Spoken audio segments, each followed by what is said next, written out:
Hello दोस्तों, स्वागत है आप सबका हमारे यूट्यूब चैनल कॉमिक स्टारर पे। और आज हम शुरू करने जा रहे हैं चाचा चौधरी और राका की कॉमिक्स का अंतिम और तीसरा भाग। तो चलिए शुरू करते हैं।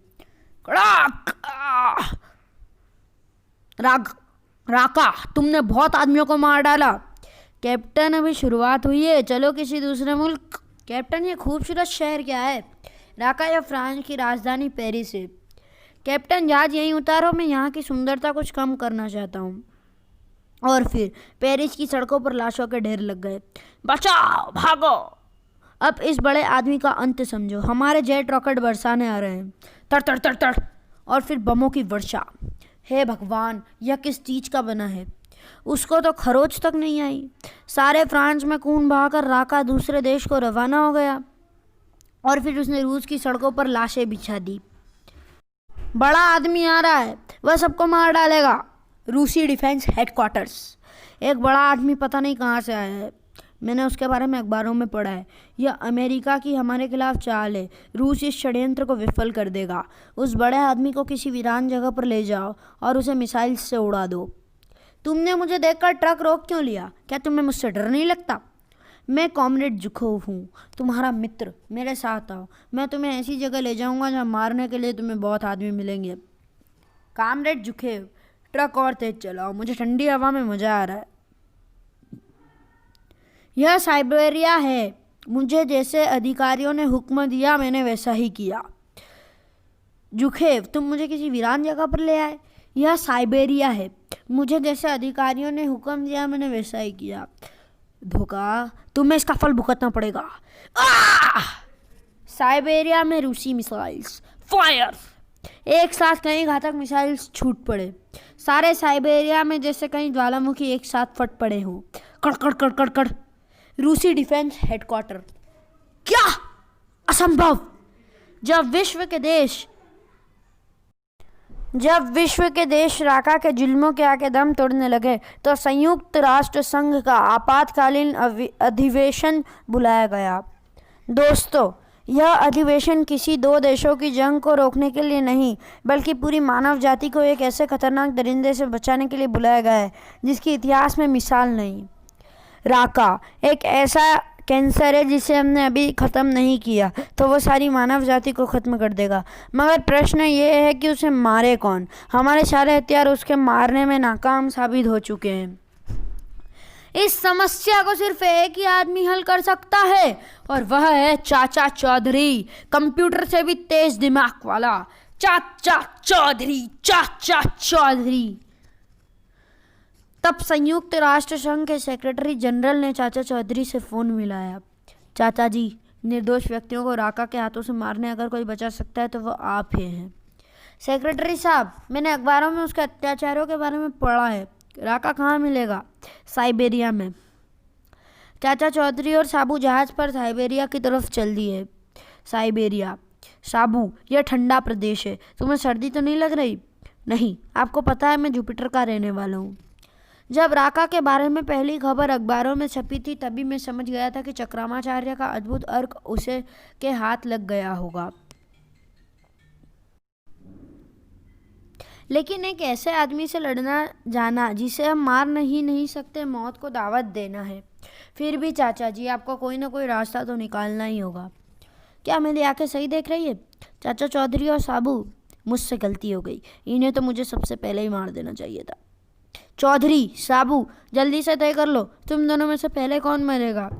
मूर्ख। चौधरी, साबू, जल्दी से तय कर लो, तुम दोनों में से सबसे पहले मौत कौन मरेगा? मूर्ख, तेरे पापों का घड़ा भर चुका है, तेरे आखिरी दिन आ गए हैं। गीदड़, क्या तू नहीं जानता कि मुझे कोई नहीं मार सकता? लो आई मेरी कुल्हाड़ी। पलक झपकते ही चाचा चौधरी दूर हट गया। वह फिर वार करने आ रहा है, मुझे उसे तुरंत रोकना चाहिए। साबू ने बीच में आकर वह वार अपने हाथ पर लिया। ओह, मेरी कुल्हाड़ी। जब तक राका संभले, चाचा चौधरी ने अपनी जेब से लाल मिर्चों का एक पैकेट निकाल लिया। पंसारी ने बताया था ये बड़ी कड़वी है। भले ही मेरी कुल्हाड़ी टूट गई हो, मैं गर्दन मरोड़ कर भी तुमको मार सकता हूँ। और ज्यों ही राका नजदीक आया, ओह, मेरी आंखें, मुझे दिखाई नहीं दे रहा। राका पास बहते पानी की तरफ भागा। हा हा हा, हमने राका को 50% तो बेकार कर दिया। नहीं साबू, जब वह पानी से अपना मुंह धोएगा तो उसकी आंखों में से मिर्च निकल जाएगी, तब वह 2 गुना गुस्से से हमला करेगा। तो फिर चाचा जी, उससे पानी से निकल कर आने से पहले हमें अपने अगले कदम का निर्णय कर लेना चाहिए। साबू थोड़ा रुको, मुझे सोचने दो। और चाचा चौधरी गंभीर विचार में खो गए। साबू, मैंने अपने सारे दांव पेचों पर गौर किया है। इन हालात से मुझे फॉर्मूला नंबर 364 कुछ कारगर होता नजर आता है, परंतु तुम्हें जान जोखिम में डालनी पड़ेगी। मैं अपनी जान की बाजी लगाने को तैयार हूँ। मुझे भी इस फॉर्मूले में आशा की किरण दिखाई देती है। उधर पानी में राका ने अपनी आंखों में पड़ी मिर्ची साफ की। मुझसे यह चाल, मैं तुम दोनों को जिंदा नहीं छोड़ूंगा। साबू जल्दी! कायलो, भाग रहे हो, लेकिन कहाँ तक जाओगे? आखिर मेरे हाथ में मारे जाओगे? रूस का अंतरिक्ष अनुसंधान केंद्र। साबू अंतरिक्ष यान की तरफ लपका और ऊपर चढ़ने लगा। माफ़ करना कामरेड, तुम्हारे सलाम का जवाब बाद में दूंगा, इस समय जल्दी में हूँ। साबू, अंतरिक्ष यान में छुपना बेकार है। गुस्से से भरा राका साबू के पीछे अंतरिक्ष यान में चढ़ गया। उधर कंट्रोल रूम में यही मौका है। और कंट्रोल रूम में बैठे चाचा चौधरी ने बटन दबा दिया। अंतरिक्ष यान छूट गया। ओ नहीं, यह सब उस चूहे चाचा चौधरी की चाल है। और फिर यान हजारों प्रकाश वर्ष दूर तक अंतरिक्ष को चीरता चला गया। यान के अंदर बैठे साबू ने पृथ्वी पर बैठे चाचा चौधरी से संपर्क स्थापित किया। चाचा जी, मैं अंदर हूँ, राका बाहर, और हमारे चारों तरफ में है अंतहीन अंतरिक्ष। अब हमारा अगला कदम क्या होगा? पृथ्वी पर। साबू, तुम अंतरिक्ष में बिना ऑक्सीजन के रह सकते हो। हमारा फॉर्मूला यहाँ तक कामयाब हुआ। अब तुम बाहर जाओ और फॉर्मूले का आखिरी दांव मारो, क्योंकि साबू जुपिटर ग्रह का वासी है इसलिए। साबू ने बाहर जाने के लिए अंतरिक्ष यान का दरवाज़ा थोड़ा सा खोला। ओह, मैं गिरते गिरते बचा। देखो, कुदरत ने हमारी लड़ाई के लिए कितना अजीबोगरीब अखाड़ा बनाया है। लो, मेरा सलाम कबूल करो। ओह बेवकूफ़, तुझे तो पता था कि मैं मर नहीं सकता, फिर तू अपनी जान गंवाने क्यों आ गया? तभी साबू ने पलटा मारा और ओह धड़ाम! ओह, अगर मेरे हाथ यान से छूट गए तो मैं इस अंतरिक्ष में हमेशा के लिए खो जाऊंगा।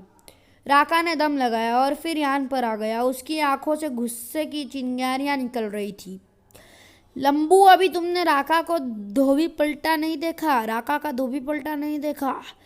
ओह धड़ाक! साबू गुस्से से पागल हो उठा और पास के किसी ग्रह पर ज्वालामुखी फट पड़ा। जब साबू को गुस्सा आता है तो ऐसा होता है। फिर साबू ने अपनी पूरी ताकत को इकट्ठा किया और मुझे नीचे उतारो। और साबू ने पूरे जोर से राका को गेंद की तरह अंतरिक्ष में फेंक दिया और कुछ ही क्षणों में राका अंतहीन अंतरिक्ष में विलीन हो गया। पृथ्वी पर कंट्रोल रूम में चाचा चौधरी परेशान बैठे हुए थे। पता नहीं नतीजा क्या हुआ। तभी, चाचा जी, फॉर्मूला 364 कामयाब हुआ। राका लाखों प्रकाश वर्ष दूर अंतरिक्ष में चला गया है। शाबाश साबू, अब तुम पृथ्वी पर वापस लौट आओ। साबू का यान पृथ्वी की ओर चल दिया और हिंद महासागर में गिराया गया, जहां उसे निकालने के लिए नेवी का इंतजाम था। अगले ही दिन प्रेस रिपोर्ट्स ने चाचा चौधरी को घेर लिया। क्या दुनिया से राका का आतंक खत्म हो गया है? क्या राका मर गया है? राका कहाँ गया? अरे भाई, एक एक करके सवाल पूछो। क्या राका मर गया? नहीं, क्योंकि उसने चक्रामाचार्य का अद्भुत अर्क पिया था, अतः उसे मारना संभव नहीं था। उसे लाखों प्रकाश वर्ष दूर अंतरिक्ष में फेंक दिया गया है। तब तो राका कभी भी पृथ्वी पर लौट कर आ सकता है। तब उसके अत्याचारों का सिलसिला फिर शुरू हो जाएगा। नहीं, वह पृथ्वी पर कभी नहीं आएगा, क्योंकि वह एक उपग्रह बनकर अंतरिक्ष में हमेशा के लिए चक्कर लगाता रहेगा। उसके पास पृथ्वी पर आने के लिए कोई उपकरण भी नहीं है। क्या राका कभी अंतरिक्ष में ही मर नहीं सकता? हो सकता है सूर्य की तेज अल्ट्रावायलेट किरणों के प्रभाव से उसके खून में मिले अर्क का प्रभाव मिट जाए और राका दम तोड़ दे। अरे भाई कल्लू, तुम यहाँ कैसे? मैंने सुना आपके यहाँ प्रेस कॉन्फ्रेंस हो रही है, सो मैं भी अपनी प्रेस यहाँ ले आया। और फिर जीवन पूर्वतः चलने लगा। समाप्त। तो चलिए दोस्तों, वीडियो को यहीं ख़त्म करते हैं और मिलते हैं अगले वीडियो में। तब तक के लिए गुड बाय।